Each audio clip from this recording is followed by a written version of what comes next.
have seen all my panelists, but I will ask all of them to introduce themselves.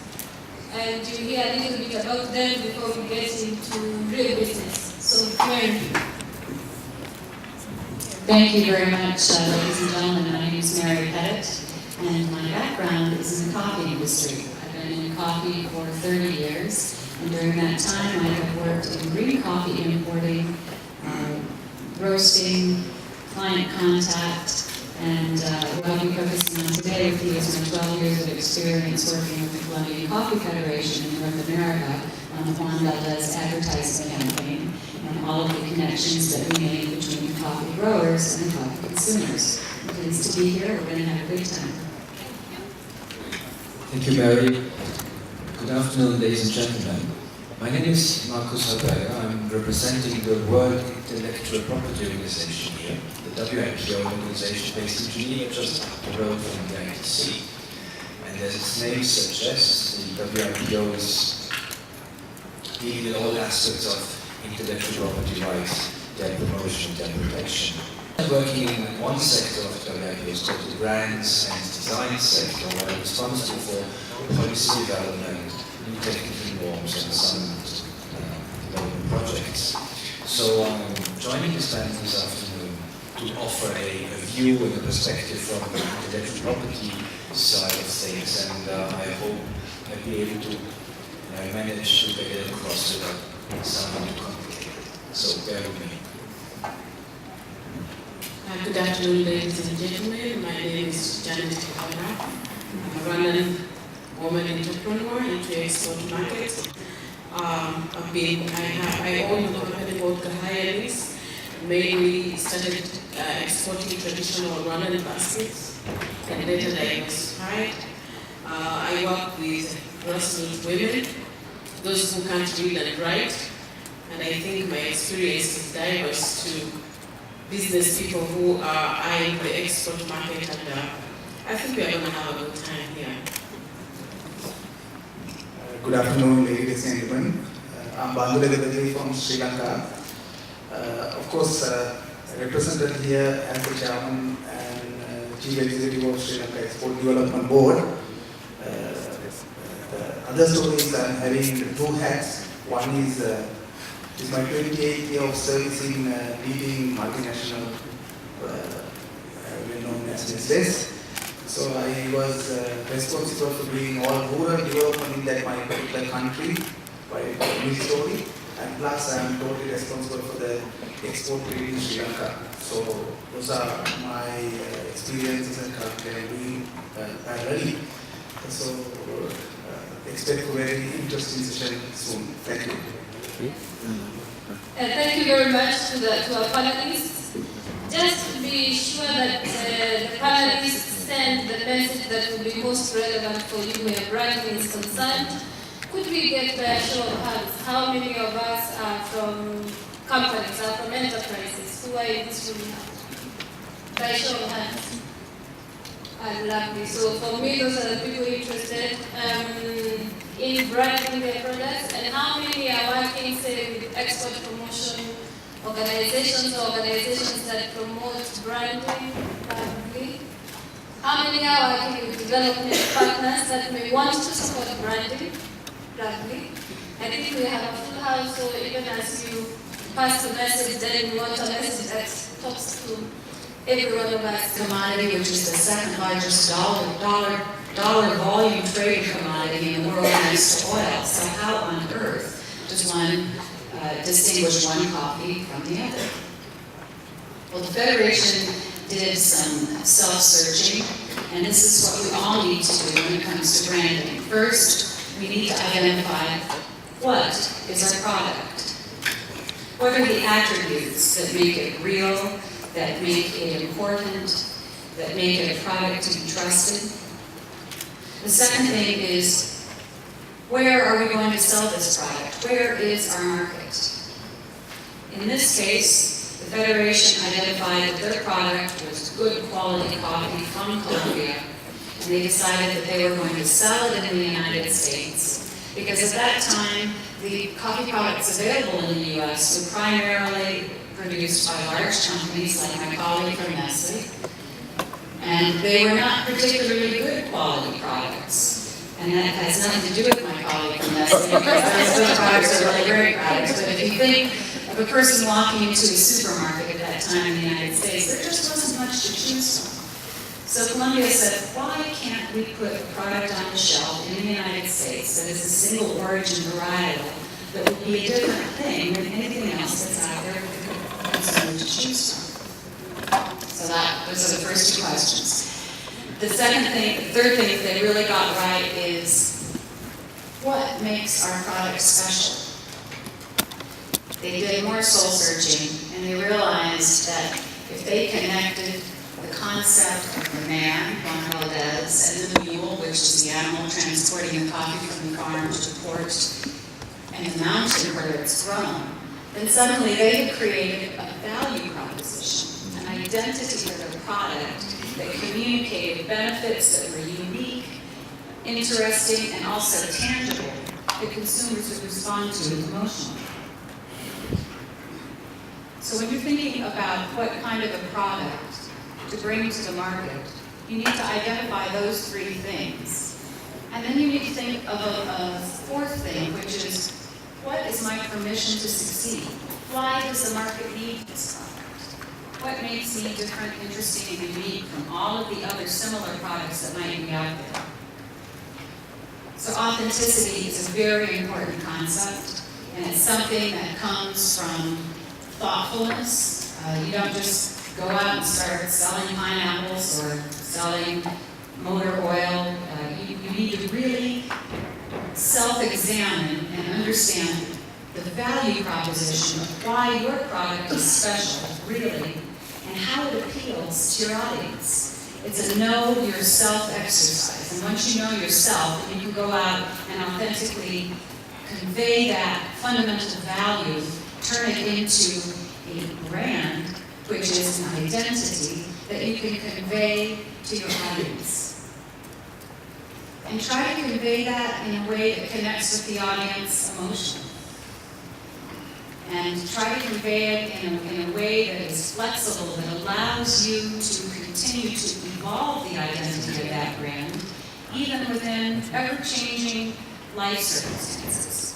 So if you look at the Federation, they started 80 years ago as a cooperative of growers, and their sole purpose was to join together to bring their product to market so that they could benefit the lives of the people who were growing coffee. And they set up a transparent financial structure so that it would be very clear how the money moved, so that there were no opportunities for self-interest and side-hunting of money off into other areas that had nothing to do with reinvestment back into the business or back into the people who were doing the business. So they actually were a sustainable organization before that term was particularly popular. And then when they realized that there was no such single origin varietal brand in the United States, that was their aha moment. So they went into the market. They invested a lot of money, that's true, because they had to pay for television advertisements and print advertisements and all of the definition that comes along with a large corporation's branding procedure. But I think that if you look at what they did, you can scale that back to what's relevant to a small and medium enterprise. It's a lesson, it's an example, and it helps the small and medium enterprise realize that the principles are essentially the same. The scale might be a little bit different. So they set up the character Juan Valdez. There have been 3 Juan Valdezes. The most recent Juan Valdez is now changing from the concepts of extreme demand and humor into advertising sustainability. And this is something that's very important as our world becomes flatter and our communication opportunities are enhanced by technology, the likes of which the human race has never seen. Really that transparency and that ability to convey that your product is doing good and is making good money is very important. So now I'm getting the pencil tap, which means my time is up. And I thank you for your attention, and we'll move on to the next discussion. Thank you very much for your time. I know we will have a chance to come back to some questions and also from the audience. But perhaps speaking from where you have left, and I want to turn to Bandula, especially given your experience working with Nestle, which is a big brand, well known, and also wearing your hat as an export promotion board. Could you perhaps share with the audience some of the success stories that you have had and some of the advice that you give to SMEs in terms of what they must do to brand, what they must do to compete with very strong brands like Nestle? Thank you. I fully agree with you, Mary, what you said at the beginning, except one, Nestle do produce very quality products. So, thank you. In fact, let me thank ITC from the bottom of my heart giving this opportunity, and also ITC has been involved in Sri Lanka for many years. That's why Sri Lanka is producing so much of better results for exports as well as our entire economic growth, what we are showing today. So thank you very much to ITC, and also the greatest hospitality given by Rwanda Development Board yesterday or day before us until now. Thank you once again. Also, I wish to announce one more important factor as Sri Lanka. We, as a non-African country, we got the observer status for African Union, that it shows the importance of being with Africa, and also I'm also with us, with you all in this forum as well as the long term. So, let me express about SMEs and branding. To be very frank with you, I'm talking about Sri Lanka perspective and also the experience that I gained from rural development sectors, which I gained from my own country. Ladies and gentlemen, to be very frank with you, SME and branding are the most difficult aspects of making into one thing. Because SMEs, the branding is their last priority, if I'm not mistaken. Because they have their own limitations. What I'm asking you all, what I'm thinking of myself, the most important thing is to get the SMEs to the branding, to eradicate or to go away with that negative mindset. Because it has certain things, because they have their own limitations. What is their limitations? For me to say, maybe number one is funding. Maybe number two is the correct identification of what value you give to your product by giving the proper branding. Of course, it's a fact. Commodity to branding, commodity to value-added product. Yes, that is the rule, but also the limitations we have. If someone thinks that, yeah, when you bring some raw material into the next level, it has a cost involvement. Then when you do your quality product improvement, then you have to do your testing, you have to certain evaluation, packaging, all these things have cost. The SME doesn't have that understanding or technological advantage that you can get that next step by doing all actions. And also, we need to realize, we need to convey as the trade promotion guys to the SMEs, look here, you add value, but at the same time you get a premium price. That's the journey of SME branding. So that is what I have seen right throughout the biggest difficulty for us to go in this journey.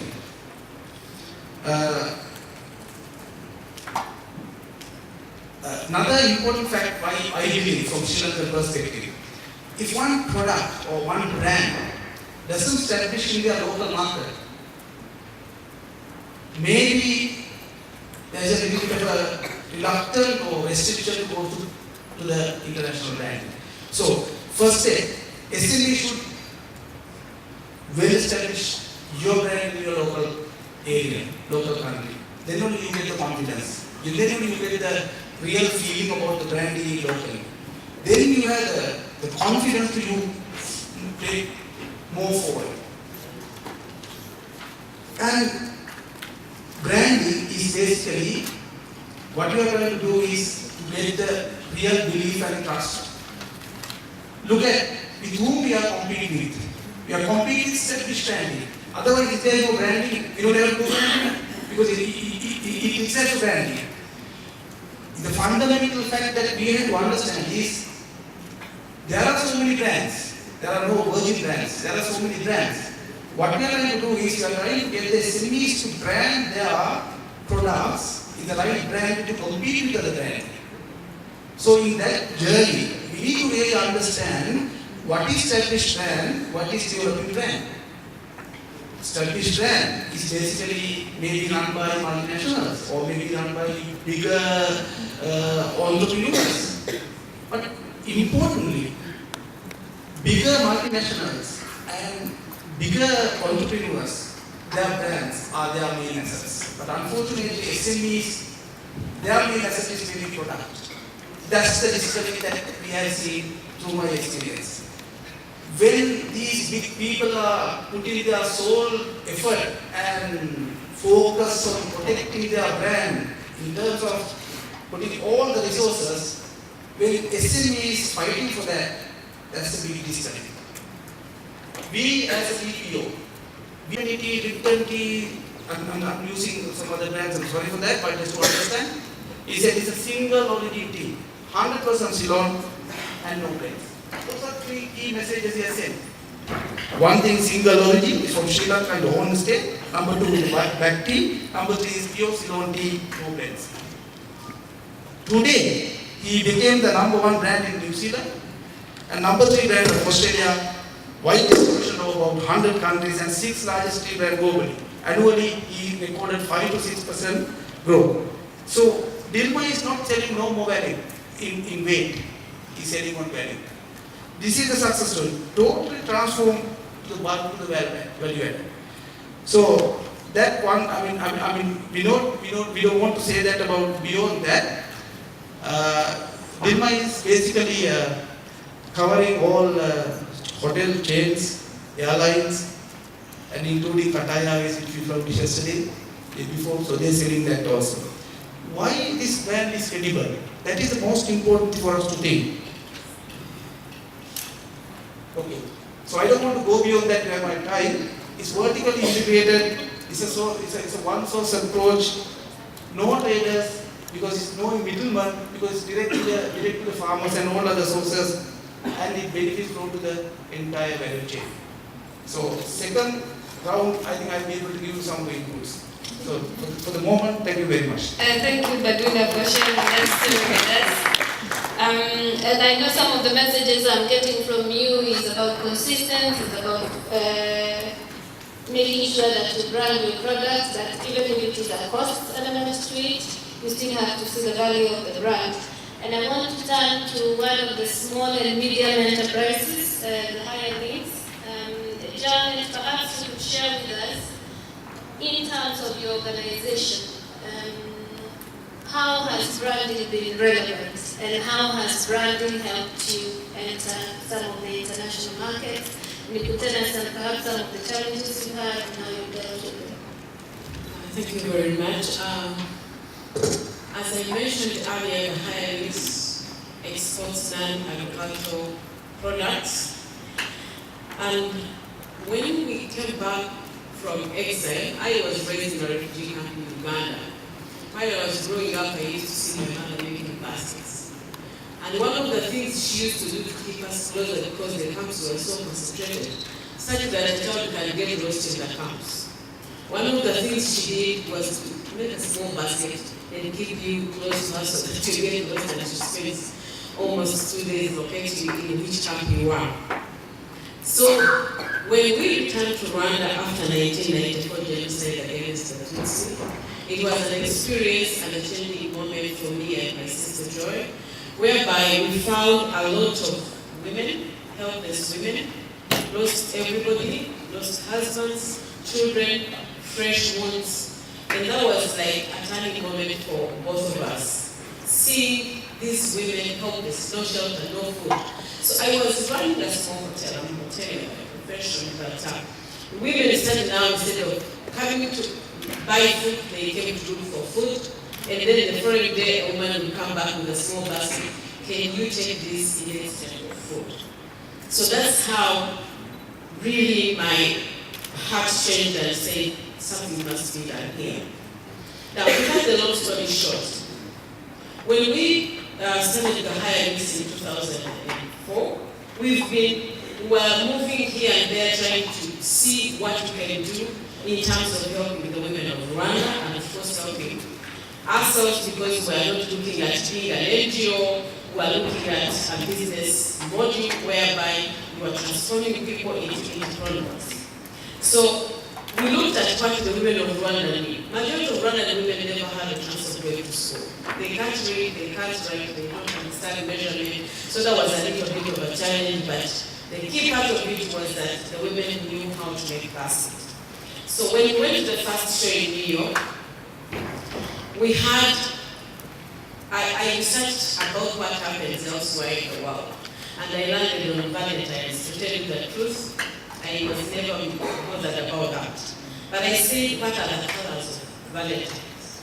And I was looking at myself and saying, now what am I going to do in the marketplace? So I started thinking, little did I say it's a brand, I started thinking of what to take. And I was looking at a basket made by a woman who survived genocide, a woman who has a husband in prison looking for food, a girl heading a household who is also trying to make ends meet. So I just packed the basket. And I looked at it and I said, now, what message am I going to tell the world about the basket? So our brand came automatically.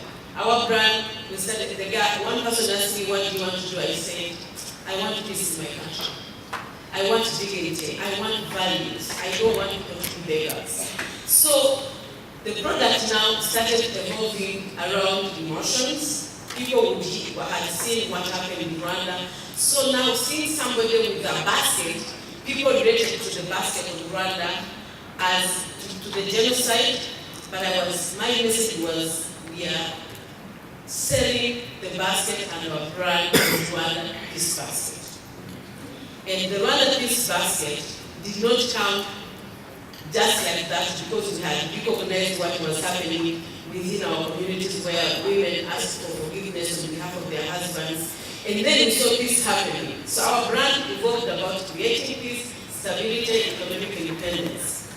So the Rwanda Peace Basket was the first brand we had on the market, sold by Macy's.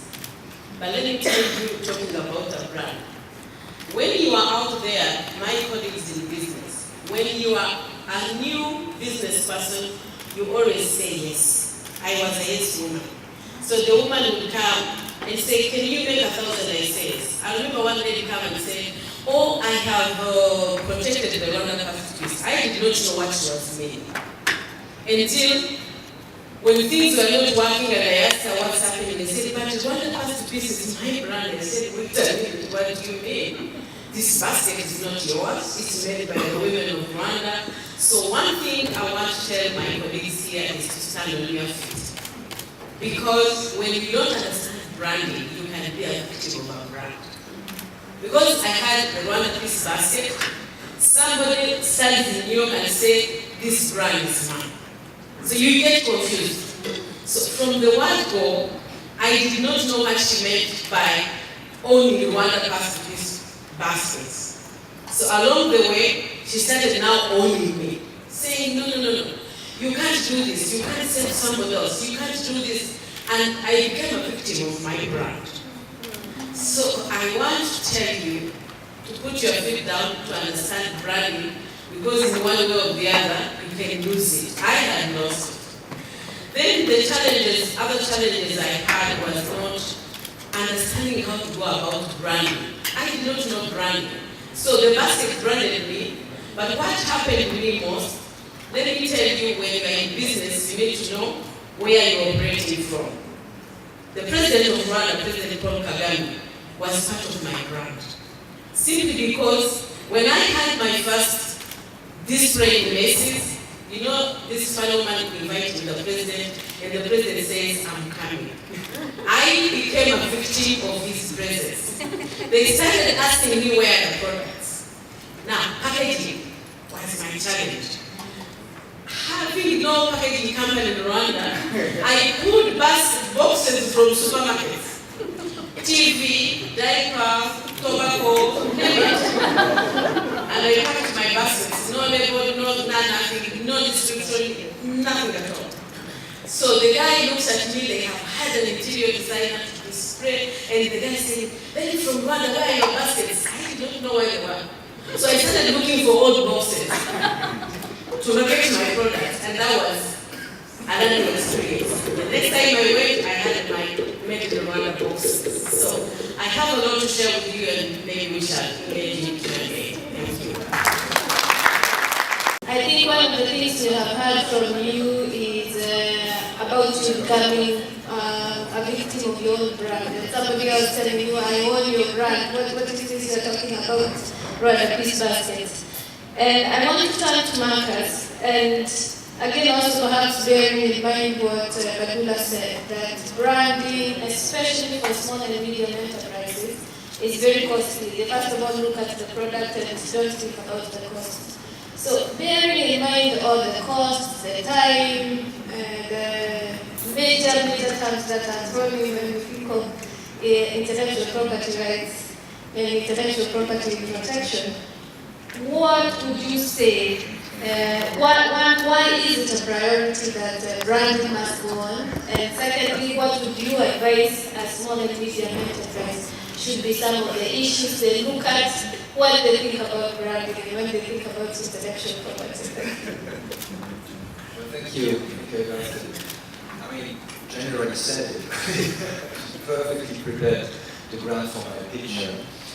Now, when we look at brands, I think what businesses do, they invest in brands rather than brand protection. The brand is a promise on the marketplace. It's a promise on the product or the service. It has value, it has reputational value, but it also has image value. And actually, the World Intellectual Property Organization, looking at that recently in a report that we published, the World IP report on brands, and it's called Reputation and Image in the Marketplace. And one of the things we found is that, according to very conservative estimates, worldwide, there's a yearly investment in brands at the level of $460 billion. Now, these $460 billion are being invested in the brands, in the commercials, in the TV spots. They're not necessarily investing in protecting them. But why is it important to protect it? Again, I think she illustrated beautifully. Building brands means investing in brands. And this brand investment can be very, very expensive. And every business that decides to invest into its brand needs some form of reassurance that this investment is not going to go away or is not in vain. And that comes in at several stages of the brand building process. First of all, a brand most often is to be made up by a brand name, like European basket. So if I come up with a new brand name and I want to brand it, to promote it, at home but also in export markets, the first thing I need to know is whether this brand is still available or somebody else has already used it.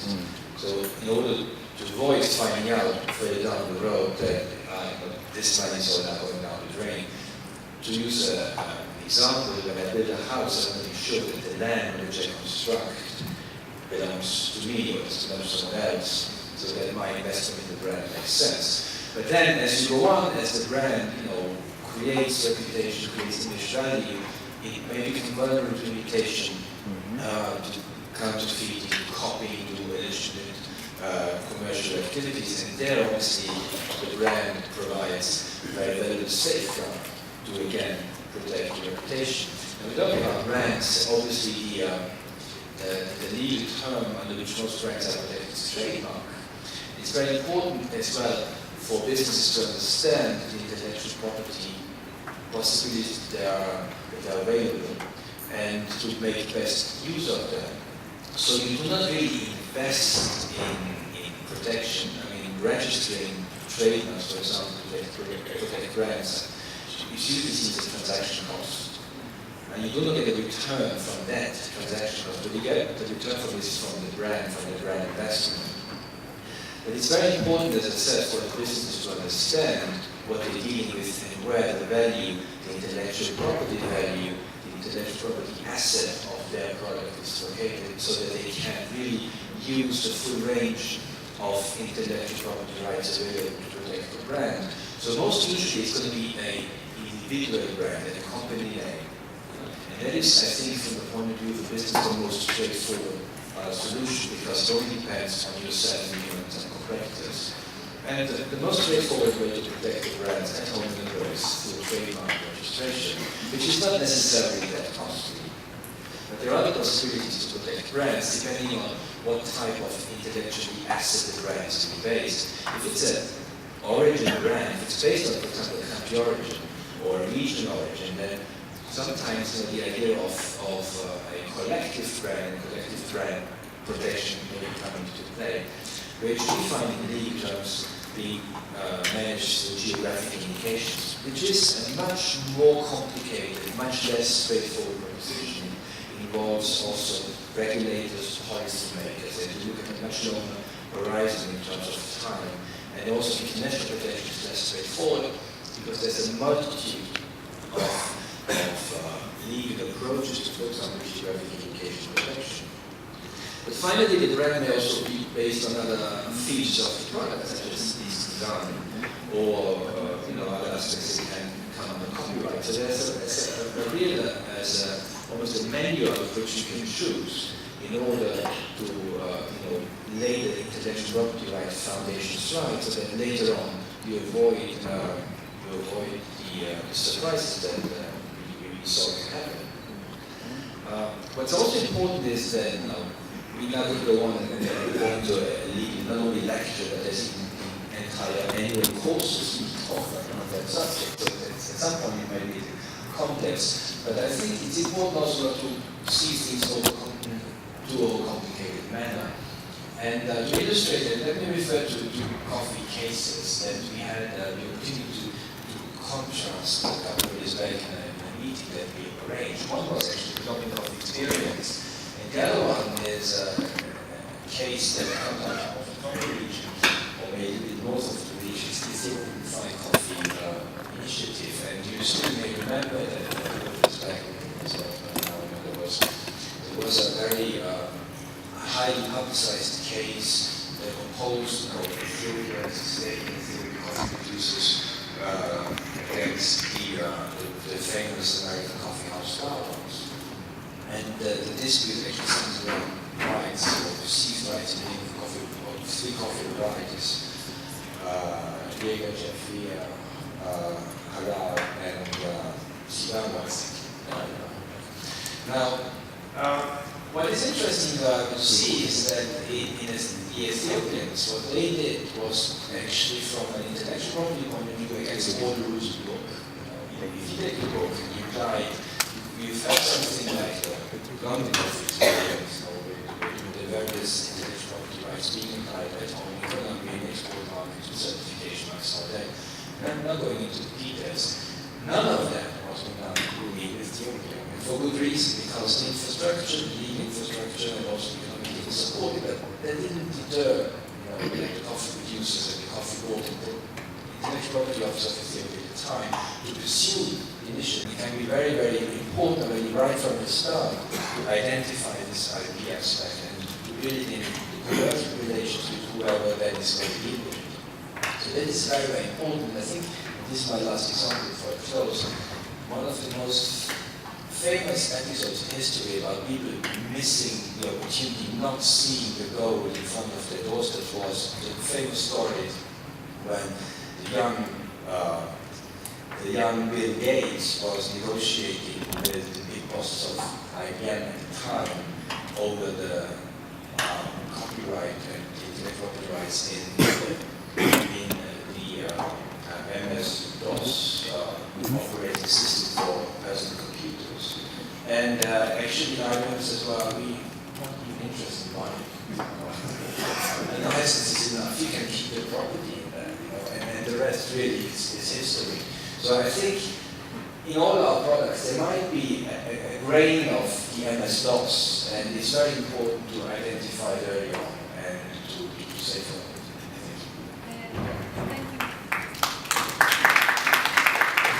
Thank you, Marcus. I think some of the messages that are coming across is the value of the promise that you are giving to your customers, the need to protect that, whether it is a design, whether it's a product itself.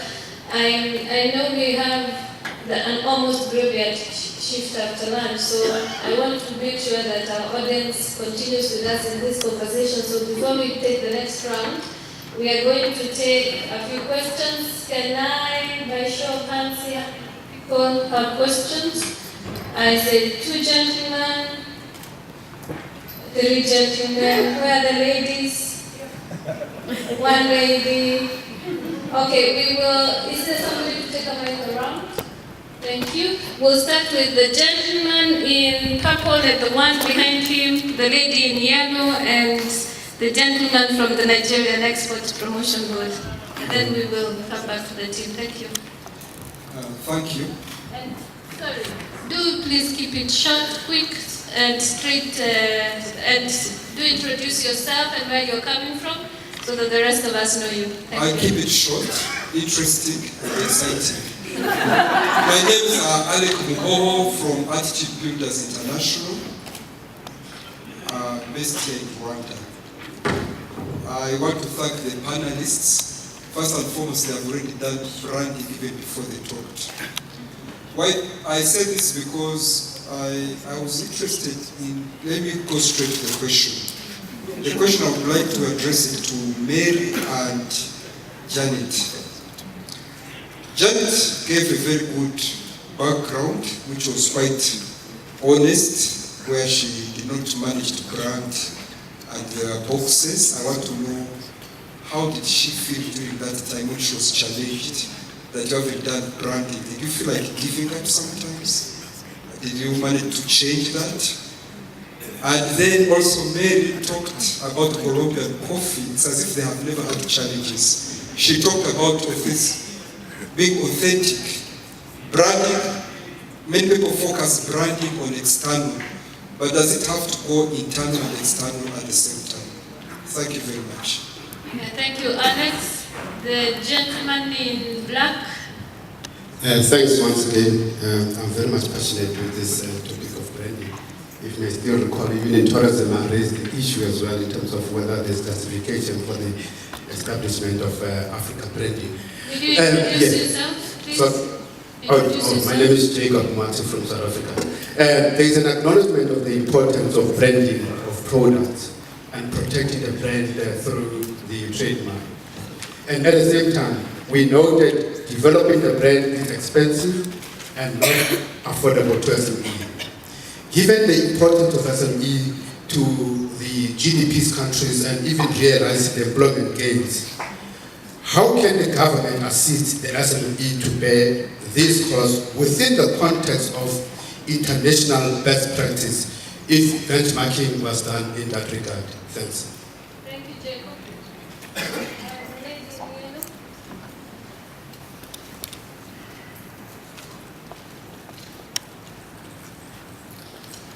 Thank you very much for giving me the mic. My name is Frida. I'm from Burundi. I do business in Burundi and Rwanda in the marketing industry. So I'm very interested in the copyrights and how to protect the brand because we have no experience with that.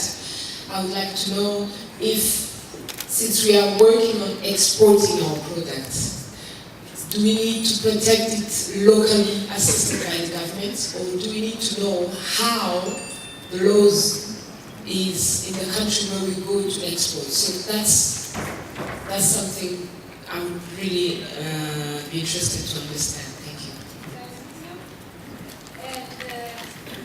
you. Although I run the Nigerian Export Promotion Council in Nigeria, my question really will be to Mary and then feeding up from Janet. It's how to distinguish between, you have your small SMEs you want to brand and take out, but there's also a country brand that sits on top of that. For instance, I was just telling my colleague here, when Janet was trying to sell peace baskets, yes, coming from the horrific story of Rwanda then, people will associate with that basket. I couldn't put a Nigerian basket next to it then, it would sell. So, but when you're trying to build a brand, then the country image also comes in. Because you take a small SME out And if the country image is bad, how do you push that SME out? It's a challenge we're struggling with. I would like some perspective on that. Thank you. Thank you very much. Shall I take one last question from the gentleman at the corner? My question is, what do you give us advice about national branding? We are talking about product branding because I believe that in developing countries, especially in Africa, when individual companies are trying to brand their products because their country or countries in Africa are debranded or rather negatively branded by the international media, it becomes difficult to have a well-effective branding for their product. So what should be the correlation, or what should be the assignments of our governmental officials, especially the Minister of Foreign Affairs, so to plan each nations of the developing countries so that individual farmers will have effective branding for their products. Thank you very much. Thank you. We want the question from Alex about some of the major challenges you face and how you address those challenges. Make sure that your brands came out strong and did not Janet, start with you and then Mary. How did I feel? I had mixed feelings. But I never felt that I failed myself because I had the president of Rwanda next to me. So the rest became irrelevant. I looked at him as my brand and my problem solver. So the boxes to me that time, I had scored because I got a whole president of the country in a store. So they fumbled with locating my products and they got them. Then, what did I change? It was not easy. The gentleman who was doing the display shouted at me, yelled at me, but I never lost hope. Let me tell you one thing. Every situation comes with a solution. Number one, what makes you have to have a product that people are fighting for. So that time, Americans had just seen the baskets. To tell you the truth, the Rwandan baskets are very, very well done. They are high quality. They had never seen them before. So on the other angle, the product fought for me. So that one worked on their emotions. Said, even though this woman messed, but really these are beautiful. Secondly, I took all the blame. They were telling me, no label, no description, no material, detail, no nothing. I did not take it back. I just brought it back as a lesson for me. So I went in diaper boxes, but next shipment, I had handmade Rwandan basket made in Rwanda, product of Gahaya mix. Secondly, let me tell you, ladies and gentlemen, be your brand. I've been invited in media houses because of my brand. I'm walking in a mall and I said, are you the basket lady? Nobody calls me Janet, basket lady. CNN thought to take me on. MSNBC. NBC flew in a whole crew to come to Rwanda because of the basket, because of the impact of the basket. So, but let me tell you what made me and what built me. Even if you look at me right now, I'm my brand. I wear my products. I talk about my products. Let me tell you what kills African people, business women especially. We shy away from who we are, but not from the journey. When I go, my sister tells me, why do you always clash colors? I say, I want to be noticed. So, if you don't look at my earring, you look at my scarf, you look at my jacket, or you look at my shoes. I will never leave a place without being asked where did you get that from. So I am a mobile display of my brands.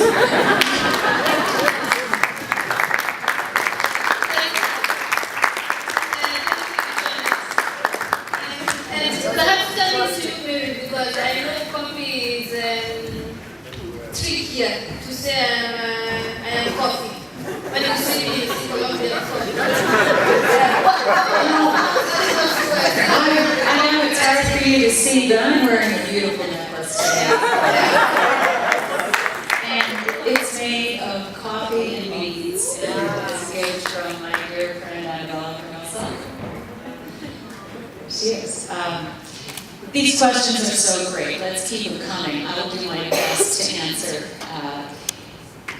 Two of the values that I'm really grateful that my parents tried to teach me, hopefully they were successful.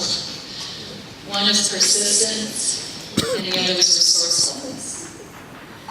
So yes, the Colombians had to be persistent and resourceful as the concept of how do we bring a brand that has really never been in the market before to the market. And here are we, you know, a South American nation. Most Americans know where we are, but most probably don't know much about us. How do we bridge that gap between cultures, and how do we bridge that distance to make our product relevant and desired by the marketplace? And so even today, you know, it's a huge organization. If we scale it back and realize that they had to first be their brand, to build on Janet's comment, to really know themselves, to clearly discuss and crowdsource with, you know, amongst their own people to identify what are the particular values that define, express, and are unique to their brand. So they needed to be their brand. Then they needed to have the financial organization and, yes, the guts to get on an airplane and go to Madison Avenue and meet with the advertising agencies and the big grocers who had a lot of money and were, you know, somewhat intimidating group to meet to convince them of the proposition. But it's not possible to convince anyone of anything until you really have done the homework to identify what it is that makes you special. And you can express that in clear terms and communicate with your audience about why it's also special to them. What benefit does your brand bring to your customer? It's a communication. It's a relationship. It's something you have to work on every day. The necessity to respond to evolving world events and market conditions and competing products and new technologies never goes away. So be persistent and be resourceful and believe in your ability to do it. Thank you, Mary, for that response. I think just speaking from what you have said, you have to be consistent, you have to have the unique selling point for your product, you have to make sure that you communicate it well. So maybe coming to Bandula and a question from Jacob, and given that the Export Development Board is a government institution, what sort of services or systems do you give SMEs so that they can identify what is their business, communicate it, enter those markets, etc.? Thank you. In fact, as you all know, we as Sri Lanka last 30 years we had a very conflict period that we managed to do that in a very nice manner. There is no conflict at the moment.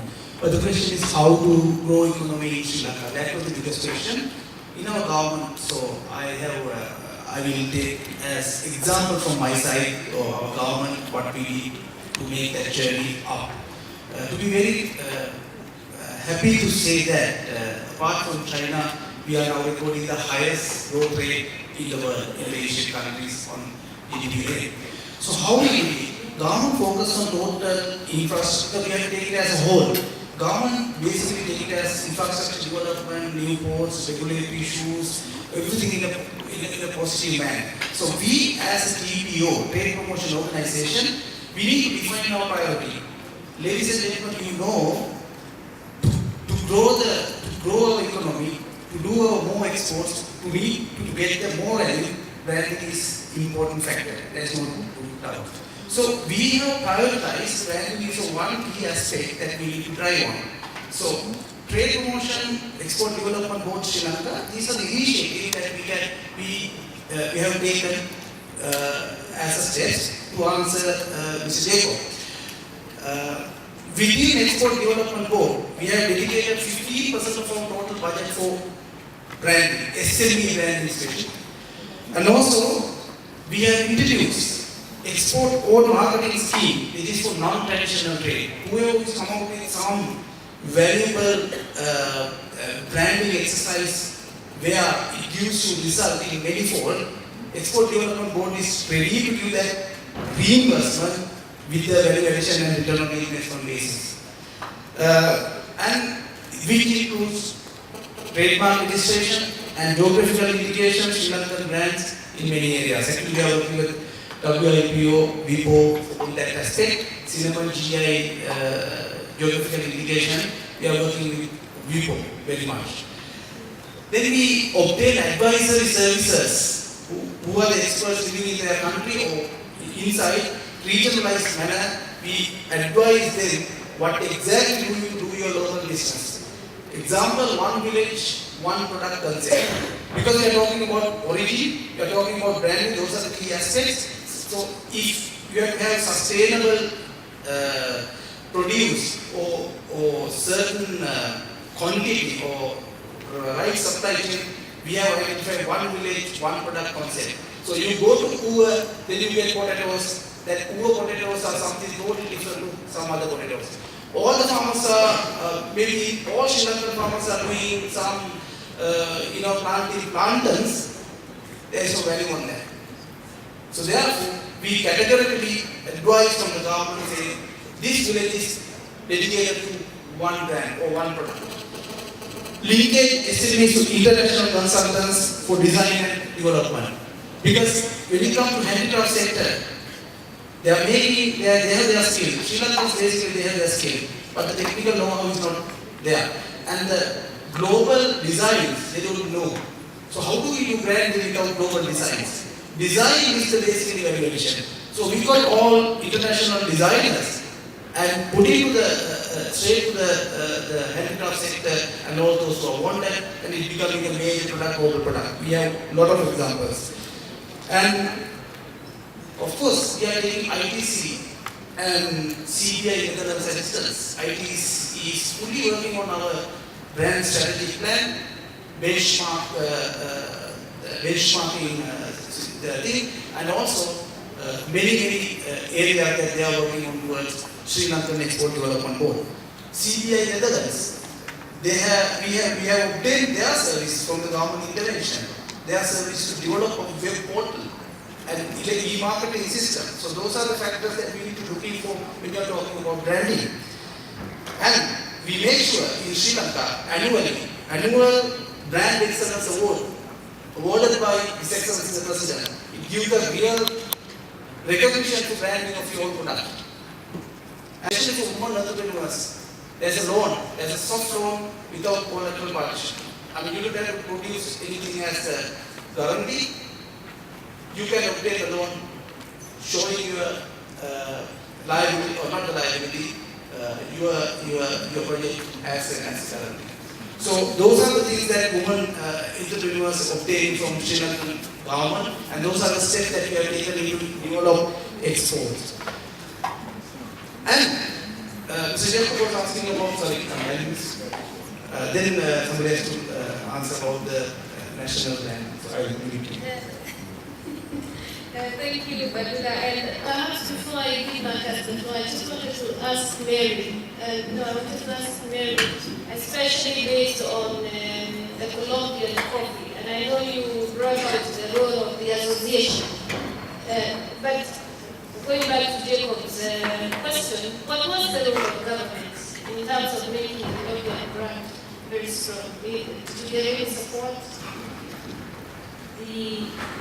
There's very, very close collaboration between the Federation and the government. And there are underlying needs and advantages for this coordination, because the way the Federation has structured its system, it has democratically elected representatives from all the different coffee regions in Colombia who are charged with bringing the concerns of their local farmers to national attention through the structure of the Federation. And there are coffee farmers in very remote areas where there's not even very much government presence. So the organization of the Federation is almost quasi-governmental in some areas, because that's the only organization that there is. That's the lifeline for connection to the larger social stability in the country. And people believe in it because it's not political, it's apolitical. It's about using coffee as an engine to improve well-being, to earn money, to do vaccination programs for children, to build schools, to reinvest the profits from the business segment back into developing better quality of life for all the people, the men, the women, and the children. Everyone has a role, and everyone is respected for that role. So yes, there's close collaboration, but the Federation is not itself a political organization. It's an organization built by business people to promote the product for the good of all of the industry in the country. Does that answer your question? Yeah, it does, thank you. And maybe to turn to Marcus to take the question from Frida about copyright, and I would respect the question from any SME that is thinking of entering an export market. What laws am I subject to as a company maybe that has already gotten a brand at national level? Right. So the first question, lady from Burundi, yellow. I think, well, it is really very important if you think in terms of branding, marketing at home or abroad, that you take the necessary steps to secure the legal rights to the brand, which is most regulated through trademark registration. Trademark registration can be obtained via the National Trademark Registration Authority, and then most regularly is a trademark office or a patent office, usually also registers trademarks. Now we also have central registration facilities. In particular in Africa there is the African Intellectual Property Organization for the French-speaking Africans, WIPO, which is the CEM there, that delivers a registration certificate that has value of validity in 18 countries, which is, I think, quite facilitates the registration. There's also REISP, the regional intellectual property organization for the African-speaking, sorry, for the English-speaking African countries, which is in Harare, Zimbabwe. So, but again, to cut a long story short, it's important to try to gain registration so as to avoid the fate Janet had to face when someone else came along and said, by the way, you were infringing my brand, and the chair fell off the chair, correctly. Now, the other thing, the issue that was raised several times was, how do we combine brands of SMEs with a sort of more general branding strategy run by countries, or even using a certain nation aspect for them. And that is not a straightforward proposition. Because as we have seen, the creation of a brand depends on the investment into the brand and the speed you want to give to a brand. And if you do an individual brand nobody has ever had before, there's room for developing that. Before Janet came with the REISP, it didn't exist. Right? So she really could develop that. Now, if you talk about a nation, the nation's already there, right? You have many different interests in there. It's going to be very difficult to build or control the nation brand. In particular, also that things may happen beyond the control that will reflect positively or negatively on the nation. Talk about Colombia, or there are things we associate, or many people associate with Colombia, has to do with coffee, but another product for consumption, which is maybe not reflecting positively on the country image. Now, there are other things that are being used and can be used to build the nation's image, and I'm thinking in particular of for example, sports events, national sport teams. You have the Super Eagles, for example, and that is something that is being used very actively. Or in Jamaica, for example, they're athletes, they're runners, and there are people who are very well aware of it. And I think the challenge really is to create a kind of a brand that channels all this positive emotion in one way or the other and makes it available to businesses who want to use it or can use it. And one possible way forward is, for example, to set up a kind of a certification scheme by the government that will allow businesses to use a certain indication of, the country from which they are, so as to enhance their product. And there are possibilities. You could, for example, think of a scheme that allows people to use an additional brand or a mark, Nigeria inside, for example, which needs to be controlled, obviously, by certain regulatory authorities so as to avoid potential abuse, and only those products can use it that have the approval. And that is a big challenge. We do observe certain efforts, in our member states, they go into that direction. Obviously, there's a degree of detail to what extent we can control everything. But we've seen Costa Rica, for example, or Brazil or other countries adopting certain labels they want to use for tourism to promote the tourism industry. And people have been very creative about it. Ecuador came up with a slogan, or I think Costa Rica said Danida, and there's all sorts of things that can be done. But in general, I think one has to be conscious about the limitations of such exercise, because again, to manage the image of an entire country is very, very difficult.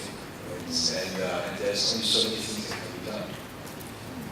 I would give the floor to Mary and to Bandula also to respond on the same issue of collective versus giving to branding. Mike.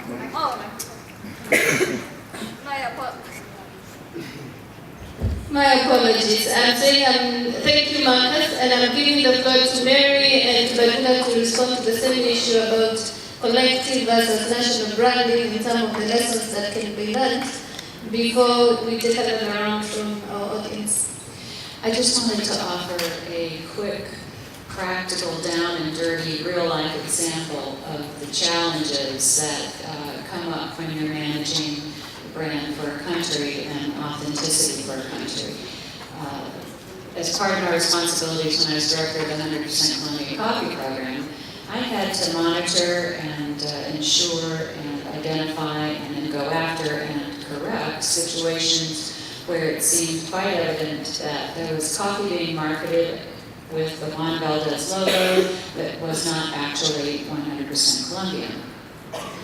Those were never phone calls I particularly enjoyed making. They were things that had to be made with good information and positive intent to craft a revolution. I mean, oops, that was a real Freudian slip. I had resolution. But I was supported in my efforts to do it because the Federation had intellectual property protections, and there were two things that they had that I could use. One was the certification mark, which simply stated, means that at least in the United States, anything that's marketed with the word Colombian coffee on it has to be purely Colombian coffee. It can't be a blend, it can't be a style, it has to be purely the real thing. That's number one. And then number two, the Juan Valdez logo trademark had a protective audit trail consisting of supply contracts that we managed from the Colombian port all the way through to the roasters. So there was a traceability that allowed us to see how the coffee moved, what were the container marks, what was the quantity, who was buying it. And those green coffee supply agreements flowed seamlessly into our trademark license agreements that stated that if you want to use the logo, then you have to have a green coffee supply agreement, and you need to give us samples so that we can test the coffee and taste the coffee and make sure that indeed it is purely Colombian coffee. So I had those tools to use to help my revolutionary resolutions come to pass with clients when we thought that perhaps there was not exactly 100% Colombian coffee inside. Thank you.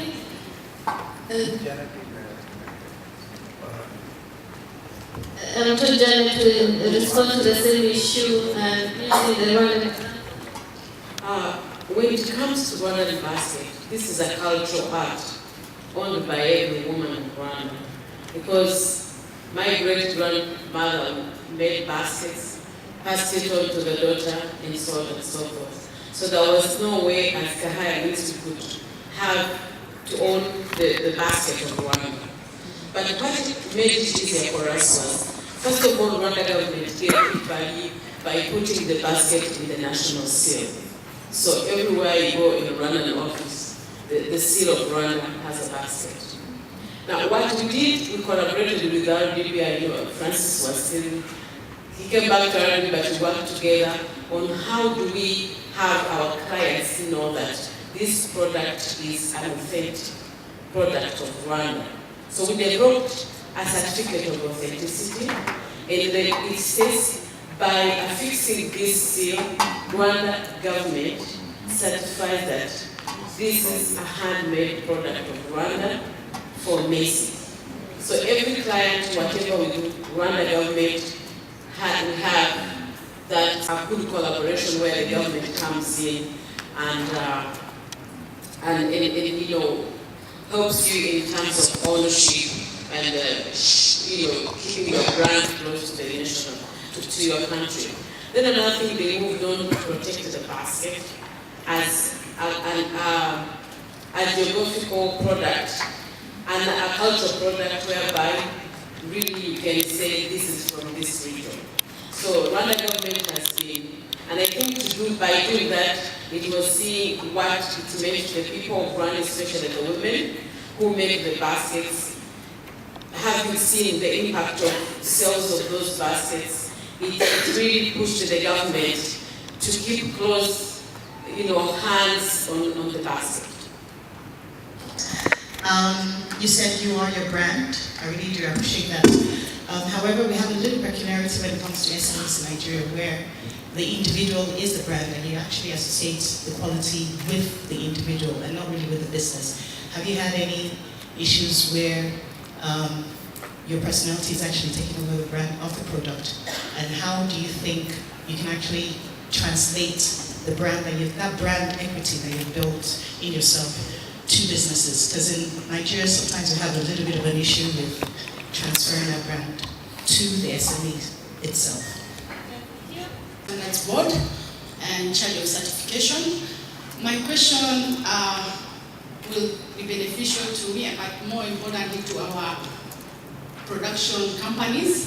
I would like to get a clarification. When we talk of branding, we'll find like one company is producing 20 items, and then you find like they have one brand, where let's say if it's beverage, you have water, you have milk products like yogurt and all this with one brand, and then you only add like this is water, under the same brand. And you find another company is having a number of, like each product with its own brand. I have my view what is advantageous, but I need to hear from the experts in this field. Thank you. What's the best, which one has advantages that outweigh the other? Thank you, Antoinette. There is a gentleman. It's directed to Janet. I wanted to know what are you doing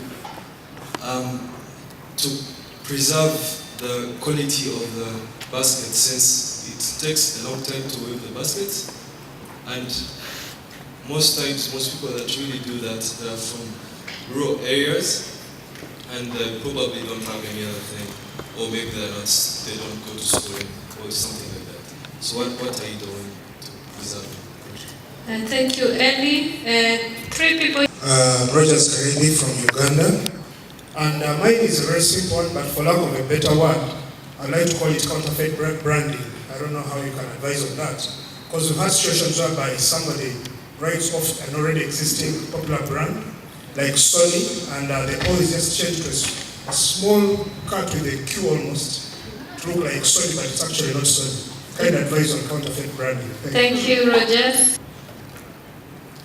Je m'appelle Aimée Magnong, je suis opératrice économique, je viens de la République démocratique du Congo. J'ai une question par rapport la marque. Je continue.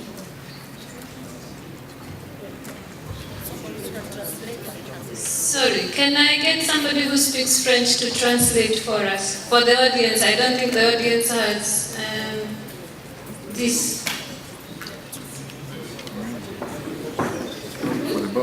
Ah, ok. Je m'appelais Aimé Magnon, de l'entreprise Emani de la République démocratique du Congo. Je suis opératrice économique et agricultrice.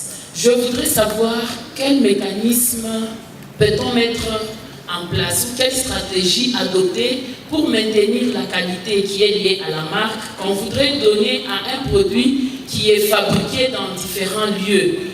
Nous sommes toujours dans le cadre du renforcement des capacités des PME. Nous avons des PME à travers différentes provinces de notre pays et nous voulons nous mettre ensemble pour la production d'un produit unique et avoir une marque qui est unique à travers la République. Quelle stratégie mettre en place pour pouvoir maintenir cette marque et garantir la qualité de notre produit? Merci. I am manufacturing school chalks in Rwanda. As Janet said, you move with your brand, and this is what I do, if you all recall. I learned something from Janet, and really we have to appreciate, not only just pushing questions, but there is something I learned that has taught me also a lot. Color. The colors we choose to brand our companies, they matter. 2, packaging. If you are coming to the market, you need to know how others do package. The first challenge I met, we started packaging, you know these sticks have to be 100, it depends where. We started packaging 80, and we totally lost the business. So there was a question here, what do? You don't give up when you know what you want. You keep persisting. Thank you very much. It was an addition. Thank you, Jess. Voilà, j'ai 2 questions par rapport à la protection industrielle. La première, je pense que monsieur du Sri Lanka a parlé de prêts liés au financement. Ma question est de savoir, est-ce que c'est un programme uniquement national ou alors c'est un programme qui est au niveau international, c'est-à-dire il existe une institution auprès de qui les femmes peuvent se présenter avec leur projet pour avoir un financement. La deuxième question concerne l'OPI, qui est l'Organisation de la protection industrielle. Là, j'aimerais savoir, je sais que ça couvre 18 pays, parce que chez moi, j'ai des femmes à en avoir, mais la question est de savoir, si quelqu'un protège la marque dans son pays, est-ce qu'il a l'obligation de le protéger ensuite auprès de l'OPI pour pouvoir bénéficier de beaucoup plus d'avantages ou des garanties? Merci. So branding is basically very expensive exercise, resourceful exercise. So it is your call. That we can't say from PPO how well you can get this brand on top of this level, because your call. It's like Sri Lanka has many products, many brands, but we are only focusing on our strengths like tea, sapphire and cinnamon. That's the straight answer for your question. The other one is single product, how do you incorporate in various spaces? That is very relevant. That's why we talk about one village, one brand thing. Yes, it's a big challenge to maintain quality, to maintain the exact identical product that you promise to your brand. Your brand is icon, brand is a promise. So what we need to do is we need to really assess again your strengths. Say, transportation is a problem, don't look at that aspect. Try and avoid that part and centralize in one place to produce that brand. It doesn't mean that we are collecting all these products and giving substandard product as any brand. Then you are doing the whole product range. So basically, you need to liaise within yourself to come up with the one brand concept. Thank you. Janet, if you could respond to the question on branding services, as also on the question from Ellen, quality and how it preserves.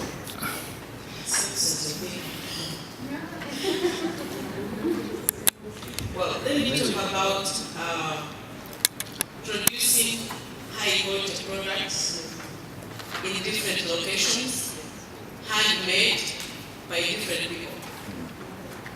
Now, sometimes business people forget about some policies put in place with the government. What I do at Gahaya is we really follow closely what policies are in place that favor our kind of business. So Rwanda government started an initiative of cooperatives, working in cooperatives. That assisted us to do the mobilization, bringing the women together in their home areas. So women form the cooperatives in their neighborhoods. What we do, in designing world or in handmade things, you have to be on your toes every day. You don't sleep when you have an order. So what we do at Gahaya is, through the cooperatives, we work with them and develop what we call master weavers. So the master weavers turn to be the quality controllers in the cooperatives. They are within the leadership of the cooperatives, but they are quality controllers. But what we do, we develop templates for them. Because this woman doesn't know what is 30 centimeters. So we do it in a holistic way whereby we take a banana fiber. I take my tape measure, do 30 centimeters, cut, and give it to every woman. And say, when you weave and you sit your basket with this template, put this on top, you have finished 30 centimeters. But we don't compromise on quality. Quality weaving, detail, and how we select the baskets. Right, so I'm going to start with the question French. Je vais le faire en français peut-être pour faciliter la compréhension. Donc, si vous voulez protéger une marque dans un des pays membres de l'Organisation africaine de la propriété intellectuelle, l'OAPI, il faut donc négocier la marque auprès de cet office qui va Yaoundé au Cameroun, et la marque sera protégée de tous les autres pays. Et c'est la seule possibilité parce que les États individuels des organisations ne prévoient pas l'intégration nationale. Donc il faut obligatoirement passer par le l'OAPI. Donc j'espère que ça répond à votre question. Now, what if I try to get to questions? There was a question on branding services. Yeah, I mean, says Marcus was never in his life branded product or service, but I think in principle there's no difference, because branding, the activity of branding means to invest in the reputation and the image of your product, and your product can also be a service, right? Actually, the service industry talks about products, financial products, tourism products. So whether the product that you deliver is, tangible, physical, coffee or a basket or whatever, when it's a service, it can be a trip or a banking service or a loan or a telecommunication service, for example, cell phone services. Then that's make a difference because the communication always has to address the product.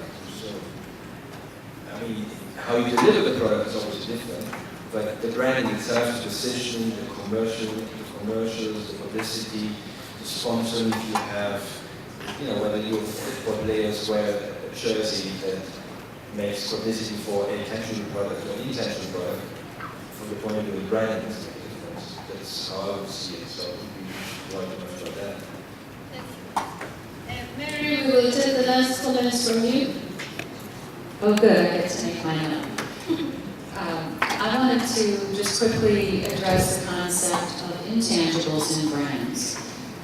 Brands have both tangibles and intangibles, and even if the brand is a service or a concept, it will still have some kind of visual expression, something that people can see, even if that is as basic as letterhead. So we have to remember that everything communicates. The colors we choose communicate. The forms we choose communicate. So be very aware that people are always watching and we're always using our senses to evaluate things and receive things. So at the very beginning when we watched the advertisements and I asked you, how does this make you feel?